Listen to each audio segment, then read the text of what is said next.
ভাই দেখি গা 3 দিন ধরে ভাবতেছ দেখি আম গাছ জাম গাছ না লেসু গাছ 3 দিন ধরে ভাই বেড়ে ভাইতেছি। আরে গুগল সার্চ দিয়ে দেখলাম যে সিঙ্গাপুরে স্পেশাল ড্রাগন ফ্রুট গাছ। আরে সেদিন না এটাতে 5 লিটার দুধ দয়ে লয়ে গেলাম, তোরা এই গাছটা ছিলনি না?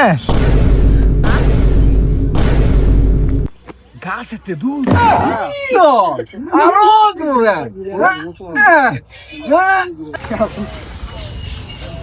কিরে মামা ভাতাতে যে বিরিয়ানি গন্ধ এই লো মামা একটা টিকটক বানাইলাই এই সুযোগে আমরা সবাই ভাইরাল। এটা গাছ না, এটা বিরিয়ানির দোকান। খবরদার, এই গাছে হাত দিও না। এই গাছ আমার দাদার লাগাইছে। এই গাছে অনেক ভূত থাকে। সাবধান, এই গাছে কেউ আঘাত করবে না। যদি আঘাত করো তাহলে তোমরা সবাই ধ্বংস হয়ে যাবে এবং কি একটা পাতাও ছিঁড়তে পারবে না। হ্যাঁ আমি তো বাতাস ছিঁড়ে লাইছি, এখন আমার কি হইব? টিকটকের গুল্লি মারি আগে ভিডিও ডিলিট করি, জান বাঁচাই।